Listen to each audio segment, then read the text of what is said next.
Hey guys, welcome back to the Bear With Us podcast. I am making my glorious return. Frank, every time I hear you making your little videos, right, without me, I can see the tears behind your eyes. You're like, I'm doing this without Jack. I'm scared. I don't know. But you've been doing a good job. Commendable effort. But don't worry, I'm here for you. I'm here Thank you. for you to make this a little bit easier. I'm not And gonna lie to you, Jack. It made me realize these past like what 3 episodes that I've had to do or two that I like my initial ideas that I come up with are thoughts that I finalize after like I know what I want to bring to the pod. Those are always good. I think we're both good at what we do.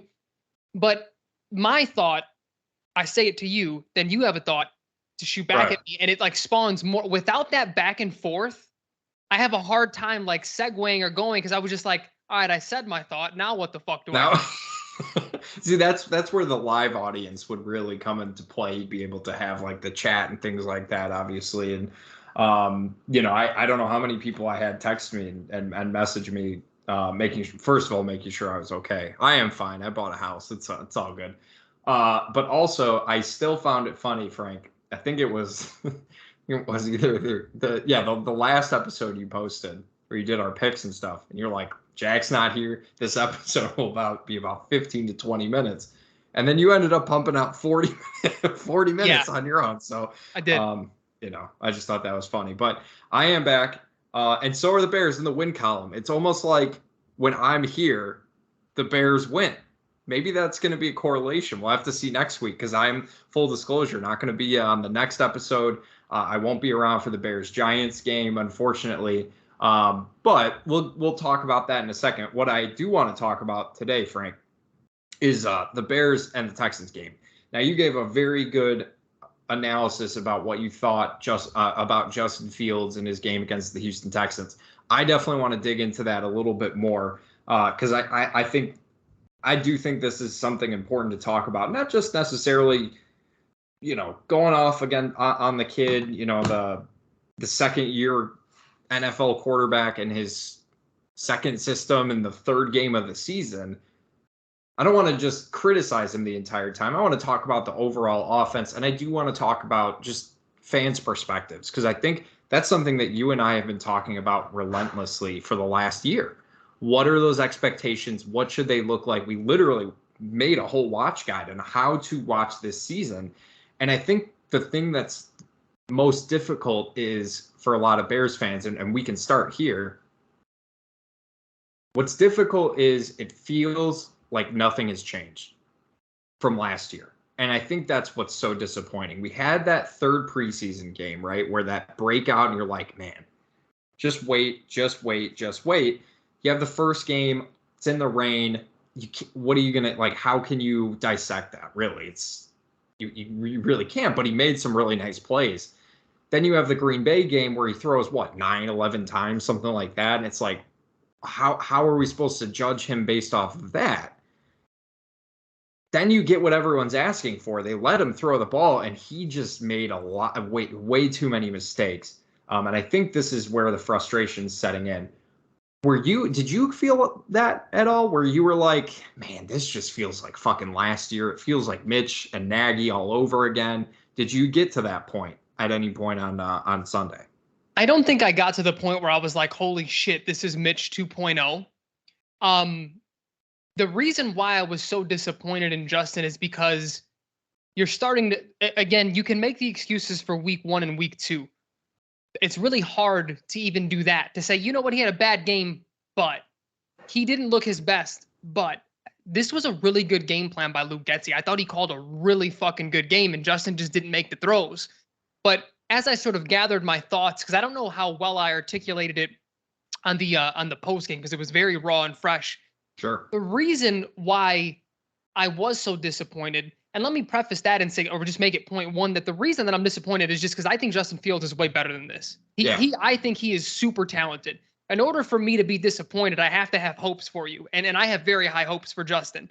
But two, it's because it was a huge step back from last year. Your wording of it was like, it feels like last year. This feels worse than last year because the one thing that was really encouraging last season was like, he was making these easy throws. He was being decisive in his decision making. We touched on the things that needed to get better. The decisions have to come faster, but when they did come, they were usually the right one, and they were right on the money. Like he didn't have accuracy issues last year, especially with deep balls or guys who were NFL open. We even applauded him last year and saying like that's a stark contrast between Mitch and even other quarterbacks we've had here, is that Justin gives his guys a shot. Like he trusts them to throw it to the only place that they can catch it, and he's not just sailing it over their head. In that whole game, it was like nothing but that. It was like just completely missing, even against the Packers, completely missing Darnell Mooney on a deep shot that he wasn't wide open, or I wouldn't even say he was open, but you didn't even give him a shot to make a play. And it feels like there's some regression coming in here. And that was where my disappointment was in this, because it was like, it wasn't, him being late. That's acceptable. You're still learning defenses. They're throwing things different at you. It was you being way off the mark on guys who were pretty open, if not like wide open, definitely NFL open. And that's where that's where my disappointment was with him in that game. Yeah, and I think that's a really good point. It really is what he was just missing easy throws, and throws the timing seemed off. I'm not sure if he knew what he was supposed to be looking for, because I mean, there was a really great breakdown that I watched on YouTube today. I apologize. I'm gonna pull up his name while I'm talking to you, Frank, just so I can make sure that I give the proper credit. And there were a lot of actually good throw. There was still, I saw the arm talent, right? Like there was that one play I texted you.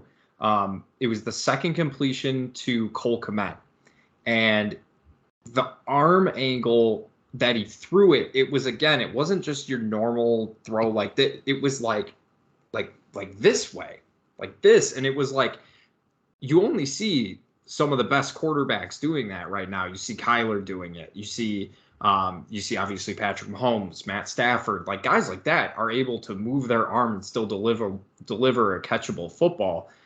It's just that consistency on the easy plays. There was a couple deep throws that he just waited just a split second too long. And then by that point, like you said, that's NFL open. You're going to miss that by a second or two. Cole Kmet was open a couple times. It just really wasn't a good game. And it was All Things QB hosted by Tim Jenkins. That was a really good breakdown of Justin's game. If you haven't watched it, it's about 14 minutes or so, just a little short of that. But there's definitely still some positives to it. But the negatives are obviously what really stood out. You still saw it, obviously, on the ground, him being able to convert long runs into first downs, things like that. And Frank, I think, I know I don't, we talked about this a little bit in the offseason, not a little bit, a ton in the offseason in terms of his help. Unfortunately, I do think this is where you're going to start to see some of these issues, because I keep seeing people, look at, Trevor Lawrence is making those strides, and he's with Doug P. We could have had Doug Peterson, things like that. To me, Frank, Christian Kirk right now is a much better player than Darnell Mooney. Darnell Mooney, I didn't get to talk about it a lot in the Green Bay game afterwards because we were moving. I'm just so disappointed by what he's brought to the table. He looks a lot more like the more like the 5th round pick that people were complaining and saying that he was, rather than the guy that I think every Bears fan not only hoped but also thought he would be in this offense, because he was doing it last year. And he just really hasn't been involved. Cole Kmet obviously had a lot of drop issues in the first couple games. This was obviously his best game, but still only 2 catches. I don't want to say that the supporting cast should bail Justin out. He wasn't bad because he didn't have good receivers on Sunday. That's not the case. However, there were a few plays that guys weren't making because they're just not that good. And that to me is something like Velus Jones needs to come back, right? He needs to figure out this hamstring issue, and he needs to play, because we need to see what we have in this offense with some playmakers, right? There's just no one has really stepped up. I think Equanimeous St. Brown has been a nice little surprise. Him running the ball has been really creative, really effective. That looks good. But why can he not get involved in the pass game? I don't understand that, Frank. Well, that sort of leads me, it's a perfect segue into some of my reasonings as to why I'm not like waving the white flag on Justin Fields or this offense, or even like panicking to this point.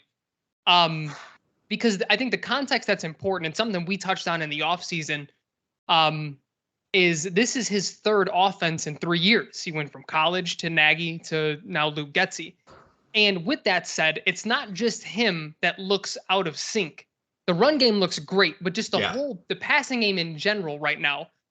And it's sort of confirmed when you hear, like, after week 2, Equanimous St. Brown said, I was open on that route, but that wasn't the route that was drawn up. We have the option, if we see the safety pull to the other side, we hot route it and I wave my hand. It's not anything we've done before outside of practice. And even in practice, it's not always there because, it's even if you are the first read, you have to be on the same page there. That's not to give an excuse to Justin. It's just that he still needs reps in this offense. This is game 3 in a brand new offense. I understand practices were there, but defenses are giving different looks than what the Bears defense is giving them in practice. So that leads to my other point that Justin Fields, that was his 13th game, 14th game in the NFL starting. He's seeing things he's never seen before. I touched on this in the immediate post-game reaction. And it really spawns to the point of what we said. It's not about his bad games. He's going to have bad games. He could wind up being a Hall of Fame quarterback one day and it's year 8 and he's just on fire and he's going to still have a bad game. That happens sometimes. I need to see him improve off of this. I need to see his decision-making get better. I need to see him be more decisive. I need to see him, and I hate that, the first thing that came to my mind when I was watching him play was when Nagy would say, like, I need Mitch to throw with conviction. And but I kind of need that. He looks passive. He looks a little tentative. His confidence looks to be a little bit shaken. But I think the reason that is because he truly is seeing things that he hasn't seen before. Right. Now, that you can recover from that by film study, by understanding, hey, they did this, so now next time I play a defense that does this, I understand what the possibilities are. And that's where I don't question Justin at all. His work ethic is through the roof. I don't think we're going to have these issues, these continuous issues, especially because when you hear Luke Getsy at press conferences, if you hear even Eberflus after the game, when he was talking about we're a young team, but things are going to happen. He's going to progress at his own pace. And it's really like the last point with me when it comes to that. Just and again, I feel like it's a positive spin, but it's not like the most, like, it's okay, Justin's fine. We don't know, but providing the context to it, just like I'm trying. It makes sense in my head, and I don't know how to word it without it being weird. But Luke Getsy is very clear on who the options are, when to look where. He's a first-time play caller as well. So you have these two dudes who are coming together. Justin Fields is basically still a rookie in terms of games started. Luke Getsy is a first-time play caller. They're going to get on the same page. And if they don't, then we know what we have. But that's what led me into saying that's why I really liked what Luke Getsy did that game. Now this is the film that he can grow off of. He actually has the film. He's not only throwing the ball 11 times against Green Bay. I don't know how much you really learned from that. But this game here, what Luke Getsy did, he remained aggressive. He allowed him to continue to pass. And now we have real film for him to get better. And if he doesn't, then we know what we have. Yeah, and that's the context that I think Bears fans need to remember is this essentially is his rookie season, as frustrating as that might be, right? He was playing in an absolutely horrible system that we know no quarterback really worked in last year, and he's going to a more run-favored approach and a guy who hasn't called plays. And I think, Frank, that's again where the frustration is coming, right? Because you're watching games and you're seeing Brian Daboll, offense looks good in Buffalo, and Doug Peterson in Jacksonville. I mean, Trevor Lawrence just had his career game against the Chargers on the road, and it's like that's kind of frustrating. I'm not going to say for me, it's not necessarily frustrating for me because, hey, guess what? The Bears are 2-1 as well. But on the flip end, the Bears could have hired one of those two experienced play callers to run their offense. Instead, they went the defensive approach that obviously Bears fans are more than used to, which it's starting to get a little weird to me because the run game is putting up, 200 yards rushing and looking really, really good. But all Bears fans want to talk about is how bad the pass game is. And it's just that switch has become very interesting to me. It's because tired of the quarterback issues, right? We want Yeah. to see that improvement, especially because Justin seems to have the talent to be one of the better quarterbacks in this league. I think that's very fair. And again, I think just we're starting to kind of get back to a point long ago, before I'd say the 2012 draft, where quarterbacks didn't just come into the league right away like Andrew Luck, RG3, and Russell Wilson and just immediately have success. I think we're starting to sort of get back to that, where it maybe takes a year or two, right? Jalen Hurts this year looks like a potential MVP candidate. That wasn't the case last year. He had his moments where he could run. You weren't really sure of him as a passer, but you could kind of see it. I think they might be in a similar situation with Justin Fields, and maybe, I'm not saying they're going to be able to just find an A.J. Brown to trade for, but if they can get some better playmakers to help them out down the road, obviously I don't think that would hurt. So I just think it's that context. Like, did Justin Fields suck on Sunday? Absolutely. Did they win? Yeah, they did, because this seems to be a very sound, good football team with, a pretty decent roster, I'd say. Definitely the worst roster in the league. But it's the third game of this season. Like, it's not fair to carry over frustrations from last year to this offense. It's going to take some time. Oh, for sure. But we need to see the flashes. I don't want to make it sound like you and I are just like, Justin will be great no matter what. Everything's going to be fine, regardless of this year if he sucks. Like, no, like I want to see those flashes too. But you know what though, Jack? And sorry to interrupt, but go ahead. I think this portion is important. That's why if you isolate this game, especially this game, because I thought Getsy called a really good game. That's why it's frustrating, is because we saw the flashes last year. This is the year to start putting together a full game. We still haven't seen a full game. We've seen a half, We've seen a quarter, we've seen a quarter and a half. I need to see a full Justin Fields game. And I think the closest we got was last year against the Niners and the Steelers, where he made really good throws down the stretch and good runs down the stretch. And I know it's early, so you at least give him this full year. If he looks like this every single game, now you really start to consider what our options are. But if he makes that incremental progress that we've talked about, I think we're good to go. But I think also isolating it to this game, Jack, I think the reason why this game was very frustrating is because the only reason that the Texans were in that game was because Justin was that bad.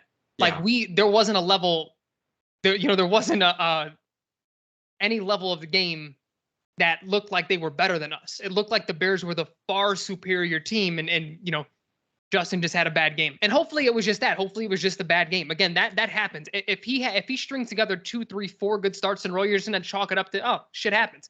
Yeah. And not for nothing, the one thing that we haven't touched on is that's a Lovie Smith defense.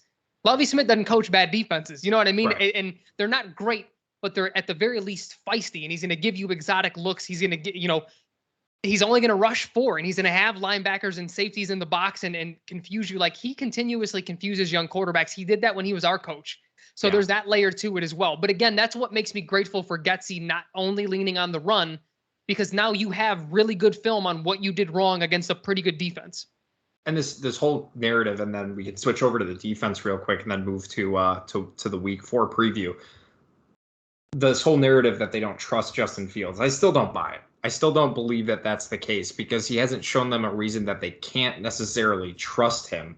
And if that's the case, wouldn't they want to know 100% that he's not the guy, so that in the offseason there's absolutely no room for argument that they need to draft Bryce Young, CJ Stroud, Will Levis from Kentucky, or a guy like that in the first round? I just, how can you say they don't trust him if he's not given an opportunity? And I think that we are going to start to see that a little bit more. But it's a conversation that we've had before, Frank, where it happened with Mitch, right? Well, I guess not really, because the GM was still there, the same GM who drafted him, but the coach. But this was one of the concerns in terms of waiting a year to draft or to fire Matt Nagy and Ryan Pace, because we knew they were as good as gone unless they won the Super Bowl, and that we knew that probably wasn't going to happen. But Ryan Pace was able to draft a quarterback. He was able to trade up, get his guy. boom, next thing you know, they're gone. Ryan Poles, Matt Eberflus inherit this guy that maybe doesn't necessarily fit what they want to do, right? I still think Justin is talented. He could fit in any system, but you have to keep that in the back of your mind, right? Is this the guy they truly felt that they could develop, and what did they really think about him? We'll have to get those answers a little bit later. I want to give you a chance to respond before we move to the defense, if you need to. I think in terms of the trust factor, I don't buy that they don't trust him either. I think that's a little bit overdrawn. Again, that first game you just throw out of the window. I would say that whether we won or lost, in terms of evaluating, you take the win any way you can get it, right? But in terms of evaluating who Justin is and what he can be in this offense, that game was tough. The Green Bay game, I honestly, I chalked it up. One of the thoughts that I had, and this was way after the fact that I heard it, so I couldn't say it on the podcast.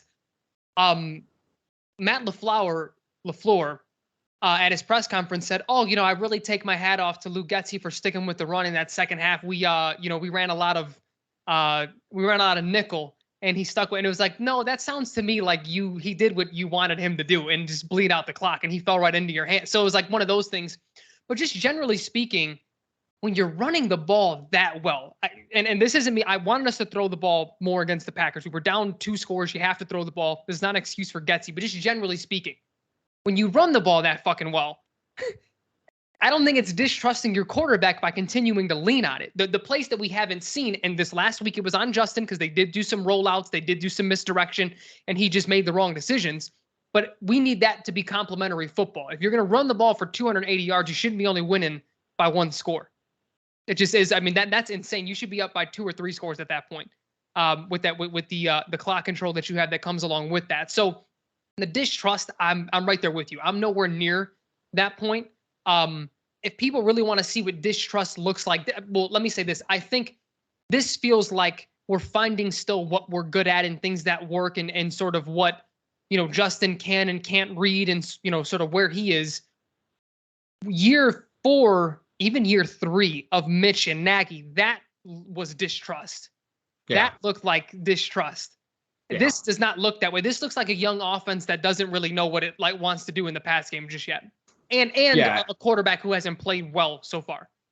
And just something you touched on as well, Tevin Jenkins obviously be rotated out with Lucas Patrick. Lucas Patrick's thumb better be healed next week because I'm tired of seeing Sam Mustipher try and snap the ball. I don't know if it's him. I don't know if it's Fields.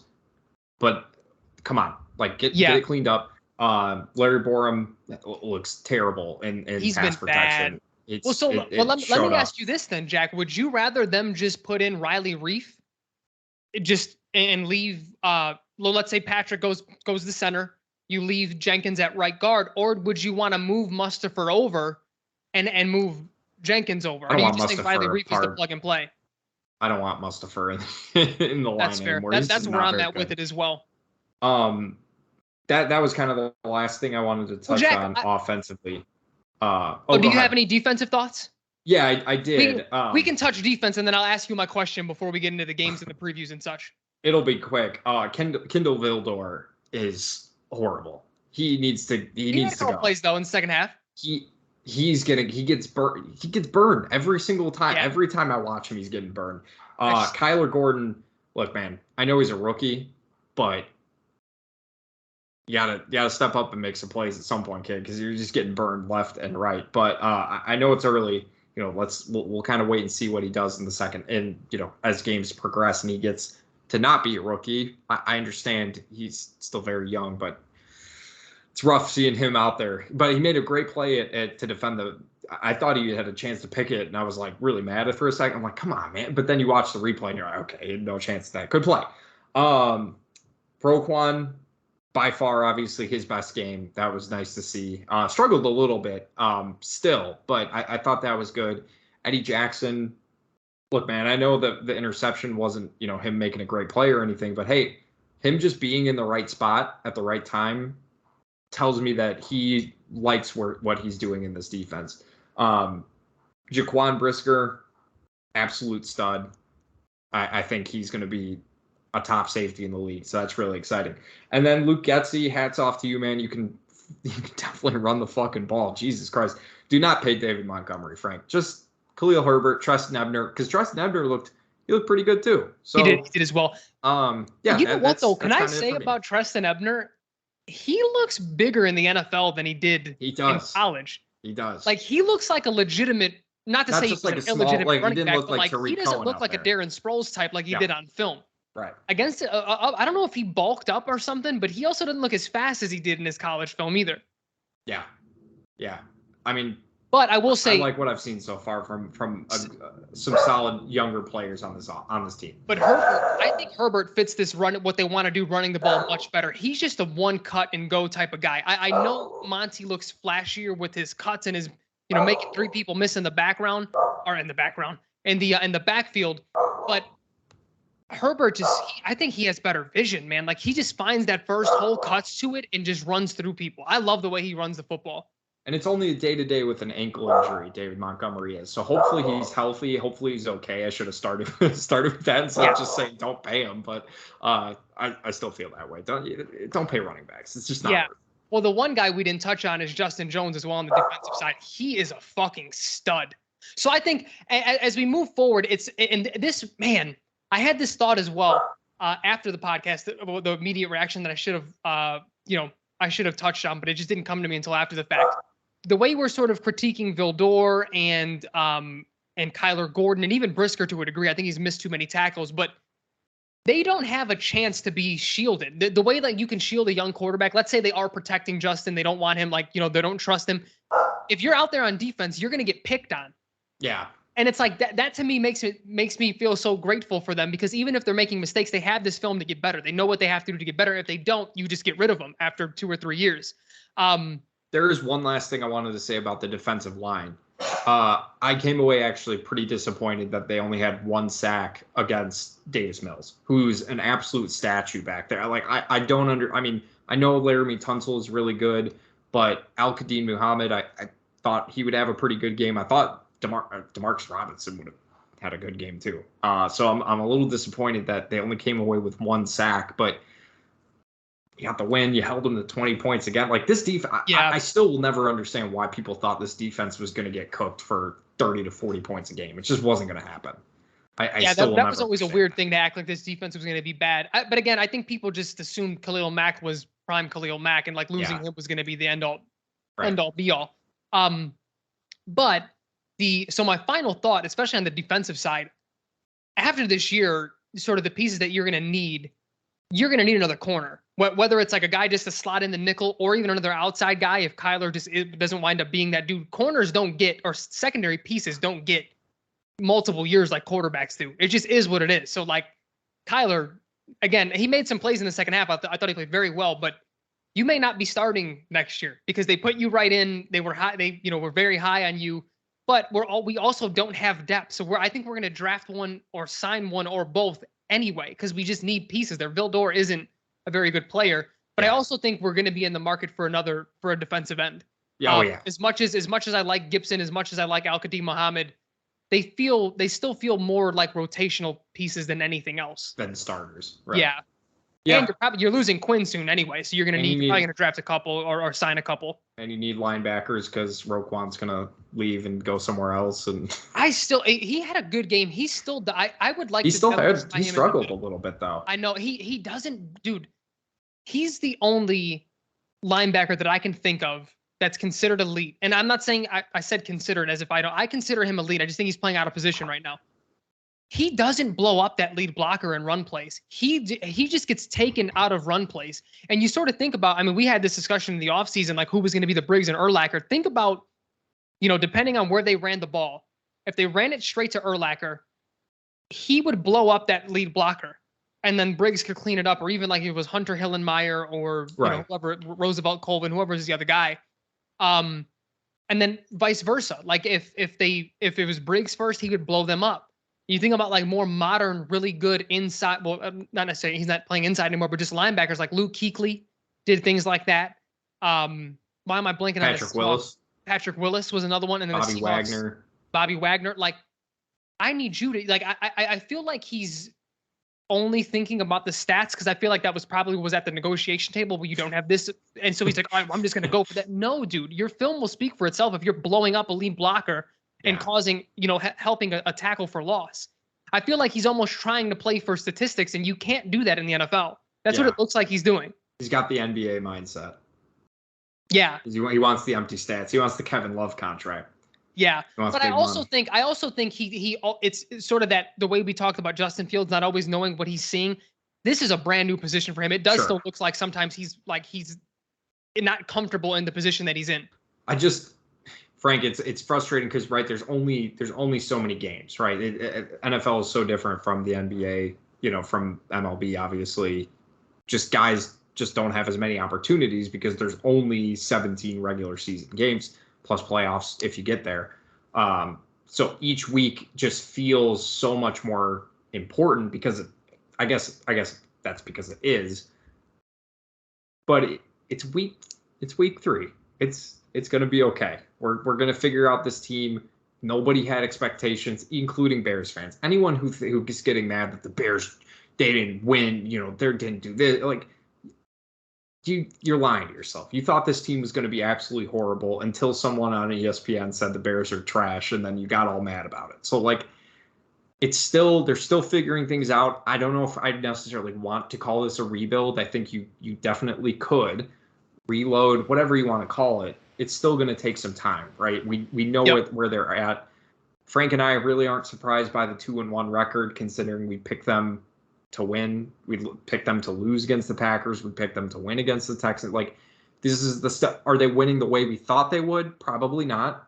Probably not. Are they winning the way that we would have liked them to? Again, probably not. I know that sounds weird. A win's a win, right? But you want to set yourself up for the future because running the ball, playing defense, if you don't have the quarterback, you're not going to be able to match up with the Chiefs, right, in the playoffs, the Bills, even the Eagles, man. And we're going to get to them because I want to touch on my picks from last week because I had a horrible week. So let's get to it. Wait, Jack. Wait. I want to ask you my question. My question before we get. I thought you did. No. I'm sorry.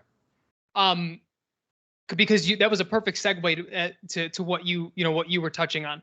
Would you rather the Bears be 0-3, but Justin Fields is taking very noticeable strides, whether statistically or just you see it, it's starting to confirm that he's the guy, but the Bears are 0-3. Defense may be bad or just untimely mistakes offensively, whatever. But overarchingly, it's okay, this kid he's doing what Trevor Lawrence is doing, let's just say, that type of. Or would you rather be right where we are right now, 2-1, and we're all right, Justin, looks like a little bit of regression. What the hell? 0-3. So okay, I'm the same way, and I so they asked that on the Adam Hogue and John's show, and I thought it was a really good question. But then I was on Twitter and I was talking to this dude, and he was like, yeah, we're gonna take the wins any way that we can get them. We don't really care about you guys are. And it's no, dude, because even if this defense continues to improve and we win 9 games and we make it to the playoffs, if we win a playoff game or two, one, we're not going to win the Super Bowl that way. And 2, that's not sustainable long-term success. So I'll take the wins right now. Sure. I'm not going to say no, just give them the win since it didn't look like how I wanted it to. But in the long grand scheme of things, we know that Justin Fields being good is our only shot at a long-term chance to be competitive year in and year out. I don't understand anyone saying that. How they can. I don't either. Did 2018 not happen where they have the superstar defense, they have a great run game, they have, but they don't have the quarterback, but it's going to be okay because things are going to develop. It's only year 1, things will develop. And then what happened? The superstar defense didn't carry over because that's not how things work in the NFL. The turnovers didn't come as frequently as they did, and the quarterback didn't progress the way you were hoping. I watched Andrew Luck and the Colts in 2012 when they won 11 games and lost 5, and the future is right there. But the problem was, and I knew this was going to be the issue, that team was not good enough to win 11 games. They just did it because their quarterback was so damn good.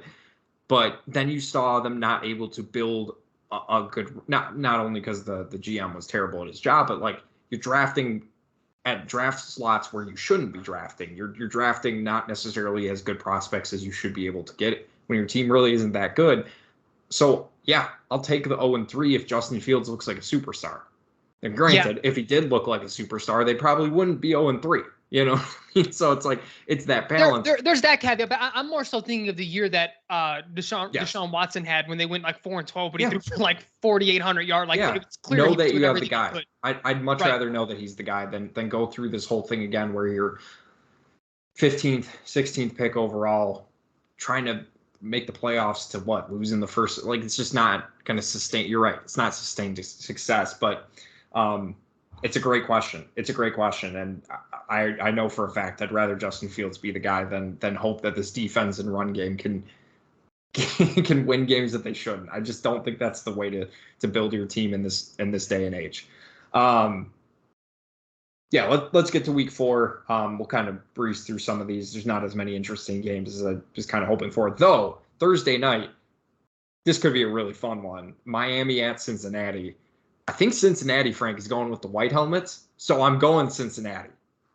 Well, they're going with the white on white, aren't they? With the black stripes. That's such a fucking dope jersey. Yeah, I'm going. I Bengals love that uniform specifically. Also because Joe Burrow looked like Joe Burrow again last week and realized, I can throw to other people not named Jamar Chase. I forgot about that part.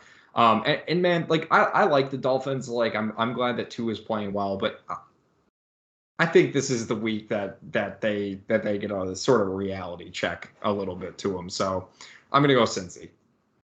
Yeah, I think Cincy's defense. I'm looking at. I want to confirm this really quick. I think Cincy's defense is the best defense that the Dolphins have played so far. Buffalo's defense is good, so probably second best. But they're going to have to come crashing. I don't mean they're going to be bad. I just mean like there's no way they can continue to sustain this type of offense, especially on a short week. I'm going to go Bengals as well. But fuck, dude, the Dolphins have looked really fucking good. Hats off to I mean, Tua still doesn't. Whatever. We'll get into it later. He just doesn't look. He looks like it takes everything he has to throw it 10 yards. I don't know why it looks like it. It just I don't know. We'll see. But I think the offense will start to get figured out a little bit more. Jalen Waddle looks good. He's coming in hurt. He might be hurt in this game. He might not even play. So we'll have to see. But I'm going Cincy as well. Minnesota at New Orleans. Frank, I'm doing air quotes here because it's actually in London. Saturday morning game or a Sunday morning. Make sure to set your fantasy football lineups Saturday night before. I hate these London games, man. If I had anyone playing in this game, I would just sit them because I really, except for Justin Jefferson and Kirk Cousins and Dalvin. Player guys, it's fine. I'm going Minnesota, Frank. New Orleans is just one of those teams I'm not going to be able to get a good read on this year. It's going to feel like a crapshoot every week, and I just do not trust Jameis. It's not a home game. I'm going Minnesota. Listen, because all conventional wisdom says to pick Kirk Cousins and the Vikings, I'm doing the exact opposite because that's what Kirk Cousins does. But think about how few eyes will be on him because it's in the morning, right? You know, there's going to be a lot of London. The NFL in London is pretty it's like the big. opposite. It's like the opposite of Monday Night Football. Is it though? This is their Monday Night Football. You know what I mean? So that's a good point. I don't know, but you remember how I was a few years ago with Baker in the Browns, where it was like he had a good game, or he's gonna have a bad game, and I'm picking. Yeah. I feel like that's the Saints this year. Yeah. They had a bad game last week. They're gonna recover and they're gonna beat Minnesota. All right. You're going New Orleans. Okay. Seattle at Detroit. Oh my God, Frank. Who could have predicted that the Lions would be in last place in the NFC North? I myself would have never thought that possible. That being said, though, they are gonna get this win because Seattle is just not very good, and Detroit should take this one pretty easily. I agree. I mean, Detroit still has a really bad defense, but holy fuck, are they fun to watch? They are. That's what I want. I feel like we haven't touched on the fun factor at all. That's what I was just gonna say. That's what I need the Bears to beat. If we win, we win. Yeah, I just be fun, man. They have been everything but in these first 3 weeks. Are the Lions really that different? Like they have two really good running backs, DeAndre Swift, Jamal Williams. They have a good tight end in TJ Hawkinson, right? They have Amon-Ra St. Brown, and totally take back. I thought he was going to be a 1-year fantasy wonder, but dude, he's a legit player, man. And it's Jared fucking Goff, like putting up these. It bothers me. He's looked actually pretty good. I know. The second half of last year and this year. Jared Goff has looked. He may be like the sort of the the median line where it's like if you have a quarterback better than him, like you're probably in good shape. But if you have one worse, you need to find someone better. He's like that mid-level guy, I think. I think Kirk Cousins is better than the median, right? Oh, like, yeah. He's a good quarterback. He's just not going to win you anything. He's an empty stats guy.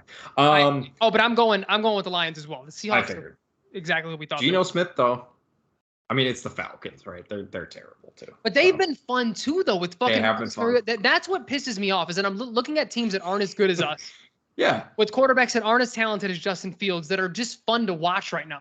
To be fair, though, again, Justin Fields doesn't have Kyle Pitts or Drake London. He's got Darnell Mooney and Cole Kmet. Which would you rather have? That's fair. But I still don't think Marcus is better than talent-wise than Justin Fields. No, but those guys definitely make your lives a little bit easier. I'll say that. Jets at Pittsburgh. I'm going Pittsburgh even with Mitch. Joe Flacco is. So I think this could be the last week before Zach Wilson comes back. I think this is supposed to be the last week. I've heard rumblings that they're giving him a go this week as well in practice. So he may. Okay. I'm still going to go Pittsburgh. Either way, I'm going Pittsburgh. I'm not in love with this Jets regime or organization. I think they made another bad coaching hire, and I think they made another bad quarterback hire. They're going to be in a new cycle here in like 3 years. I guess we can. We'll save them for last. We'll save the Bears for last. Yeah. Tennessee at Indianapolis. I'm not going to be hit by fool's gold. All right, I'm going Tennessee because Derrick Henry finally looks like Derrick Henry again, and I just don't trust that Frank Reich knows how to call football. Like, I just don't. I don't understand what is happening in Indianapolis. Like they should have beaten the brakes off the Chiefs last week. They should have killed them. The way the Chiefs were making mistakes, like they were missing field goals, they were going for it on fourth. They were just playing horribly, and Frank Reich just kept them in the game because he kept making really poor decisions. I don't understand what's happening in Indy. I think Tennessee. Indy might be the opposite of Kansas City. I think I might just go against them every week because I don't trust that offense. I just don't know what's going on. So I'm going Tennessee. Yeah, I mean that's fair. I'm going Tennessee as well because the Colts traditionally have a hard time with them for whatever reason, even when they're not that good of a team. But yeah, I mean, I would not have forecasted that we'd be going into this or like there's the potential to leave this year and say like, is Frank Reich on the hot seat? That they look discombobulated. And they keep trying the plug and play with quarterbacks. They did it with Wentz. They did it with Matt Ryan. Matt has looked worse than Wentz did last year. I know Wentz had his ups and downs, but his ups were up. And I don't think we've even seen an up yet from Matt Ryan. He's looked bad. I will say maybe that game-winning drive will get things clicking because that did look really, really good. I'll give credit where it's due. And Alec Pierce finally not finally, he's only played 2 games, but he had a very good second game. So, hopefully that opens up things a little bit more. And back to the Jets real quick. Garrett Wilson, these rookie wide receivers, man, this is going to be a special class. Like, let's just call it what it is. These guys have been very, very good, very, very quickly already. So very impressed that the Bears didn't draft one of those guys.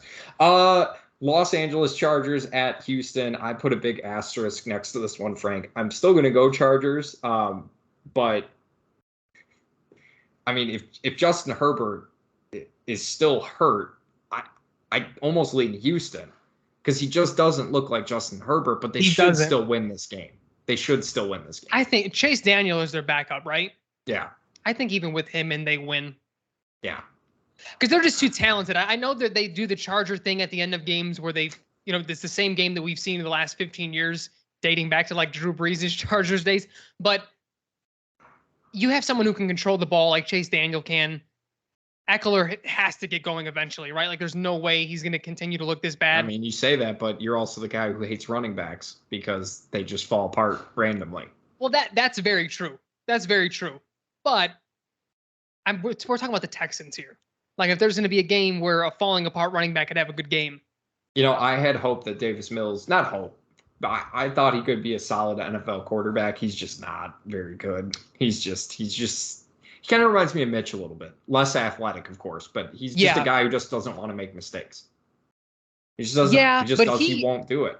But he couples that with being very accurate. I think his problem is that he's too conservative versus like Mitch didn't want to make mistakes and he was inaccurate. So that was like a bad combination.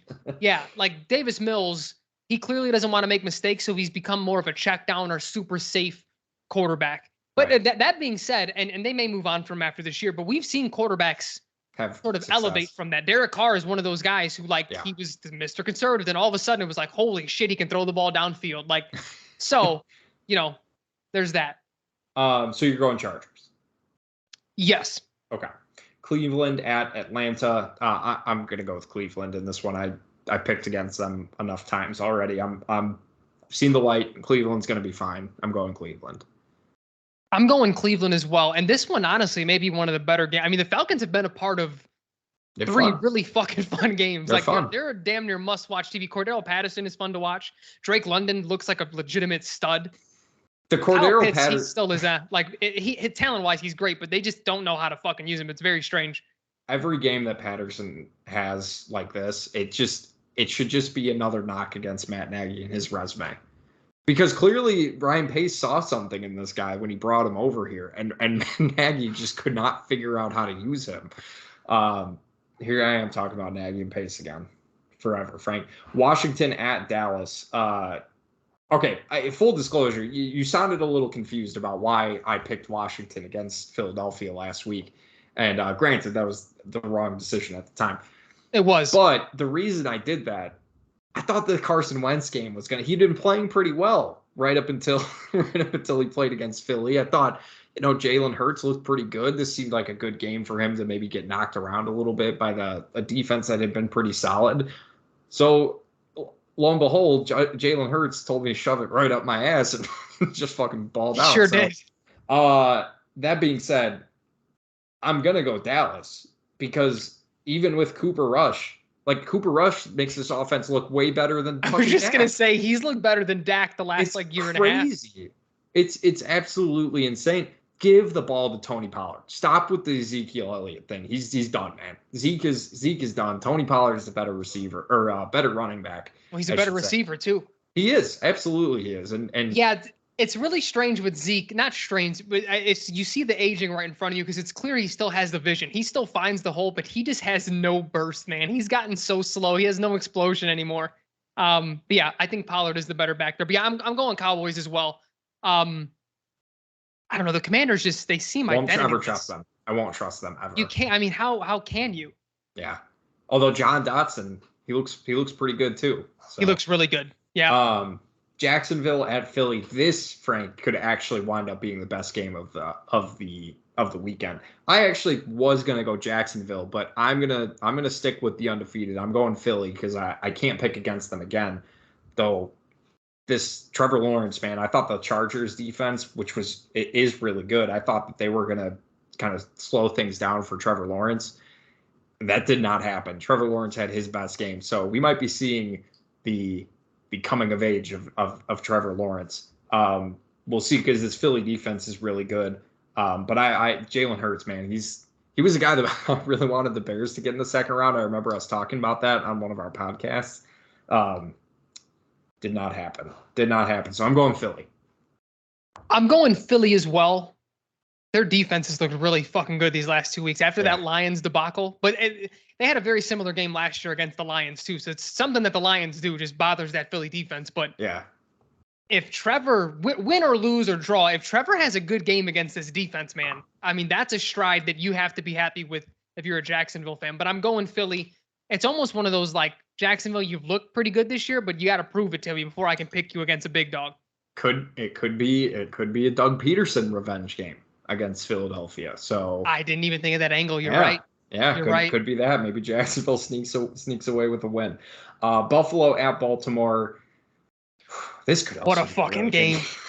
What a fucking game. Probably the two best quarterbacks if you were power ranking them right now, right? Yeah, I think. Well, Lamar is number one for me right now. I mean, he's. Oh, really? See, I would have gone Josh Allen. Allen still looks really good, man. He still looks really fucking good, but Lamar is I'm going Buffalo. I'm going Buffalo on the road. I'm going better defense wins this game, and Buffalo has I think right now the better defense. So I'm gonna go with Buffalo. I'm gonna trust them. I'm gonna go with them until I can't. I feel like I can't. Fuck, man. I almost just want to call it a draw. Because I don't know. I'm really curious to see if they use the playoff defense that has historically bothered Lamar by putting a bunch of corners and safeties in, like, and I don't even Make know him what throw. you call that. That's not even a nickel. It's like beyond that. It's like It's like a 8 dime. defensive backs. Yeah, Yeah. a dime. I don't know what the fuck. But I don't know, dude. The Ravens, that offense is, and we saw the Bills get slowed down just this past week. So there was a little, piercing of the armor, if you will. I'm just in a space where I'm not betting against Lamar Jackson right now. Okay. He just seems like a man on a mission. I'm going Baltimore. Okay. The exact opposite of a fun game. Arizona at Carolina. God damn. Yikes. I'm gonna go Arizona. Just because I'm betting on the quarterback to win. But goddamn, Kyler, come on, man. Like, you get paid, and this is what everybody was worried about in terms of paying you, man. Like, you got to step it up a little bit here. And I get you don't have DeAndre Hopkins, but you have plenty of weapons to work with. Like, you should be playing better than this. But Carolina, man, come on. Matt Rule is so bad at his job. Come on. I'm going Arizona. I'm going Arizona as well. That's going to be real interesting to see with both of these teams what the hell happens at the end of the year. I think you're probably but what makes it harder for the Cardinals, well, I guess for the Panthers too, because they gave him a 15-year contract. What the hell you just extended Cliff Kingsbury and the GM in Arizona?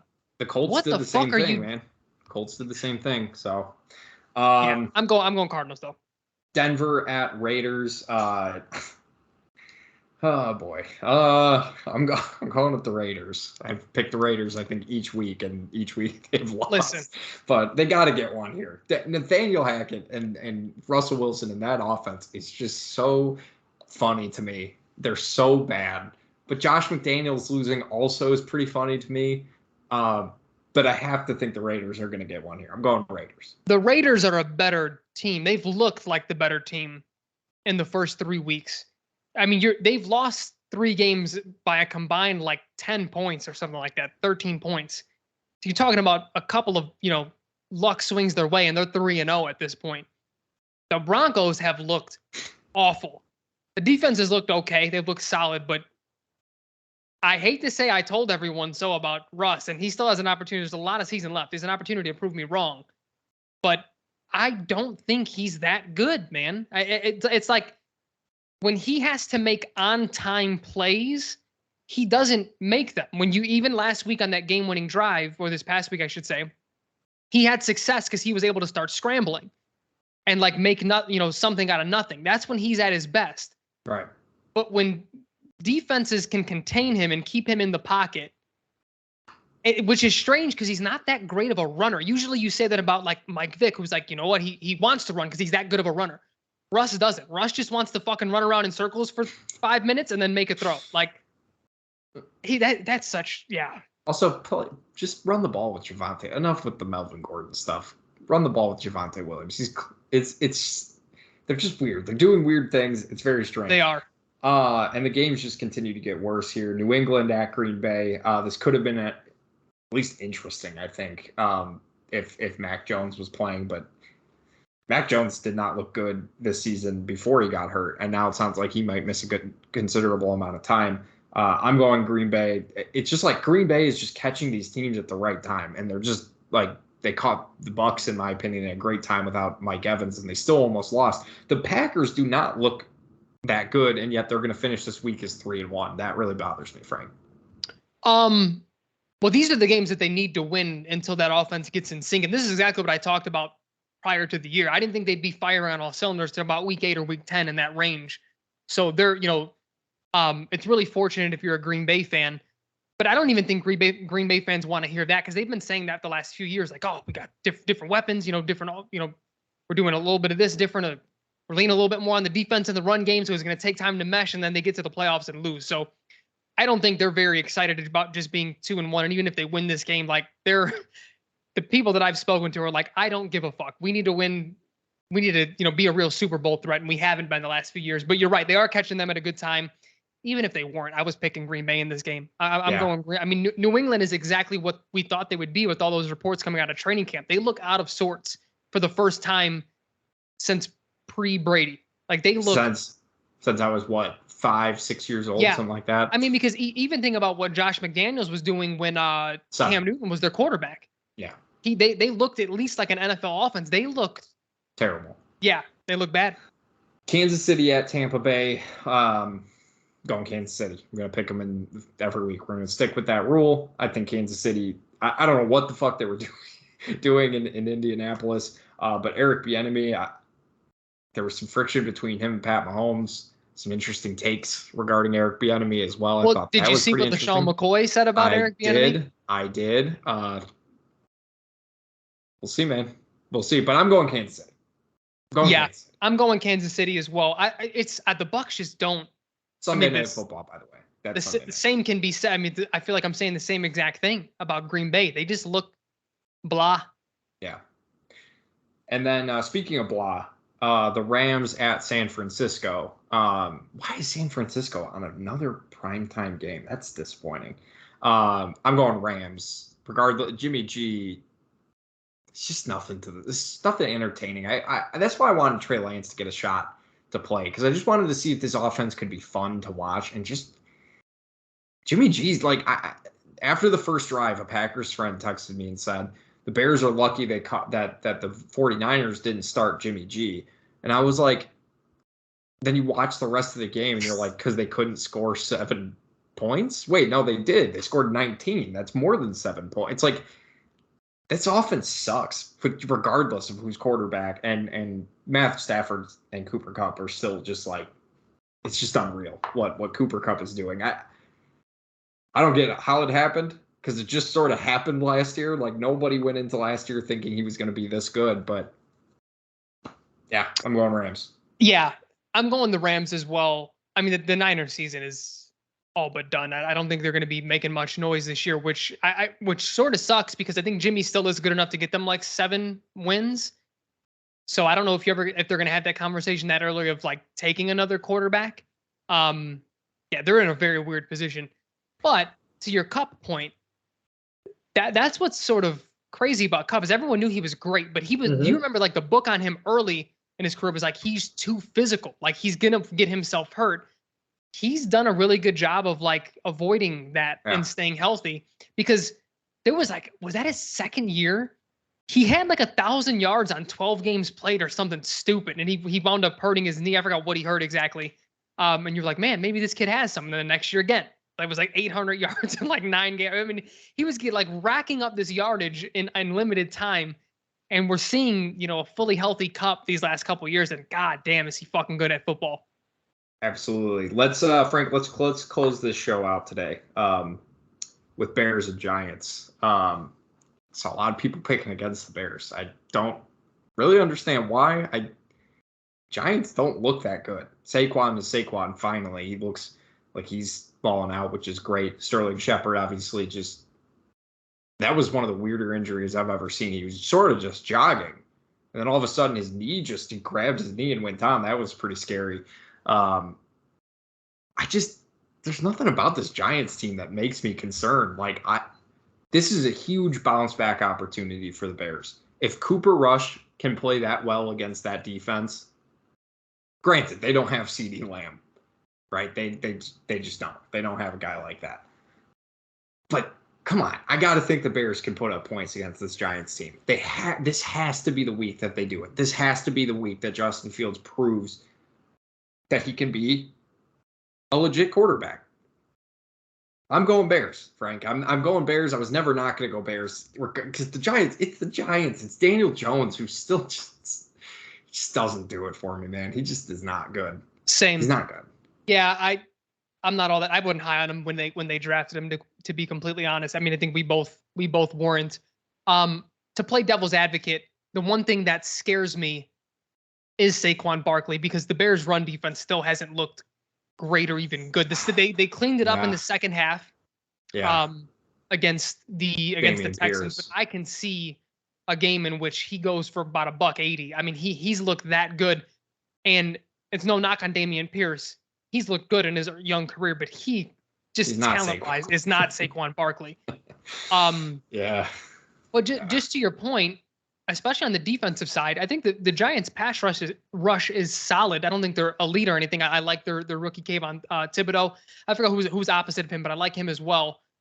But there's not much that really scares you. And if we can, there are some things that I want to see this week with this offense, because we're seeing more misdirection. We're seeing Luke Getsy opening up a little bit more, which I really like. I want to see a little bit more hurry up. I want to not let the defense. Yeah, a little bit more pace. Don't let the defense throw like, especially like the one play. There wasn't very much that I had gripes with Getsy this last game. The before half was god awful. I think it was more on Eberflus with the timeout situations. But that one throw to Cole Kmet that was fucking on the money. It was the only decisive throw that we saw from Justin Fields that game. I was like, yes, he can. We ran the ball two times after that instead of going right back to the bet. Like, have a little bit more rhythm to think. I get that was more Justin Fields. That it was him who wasn't in the rhythm of the offense.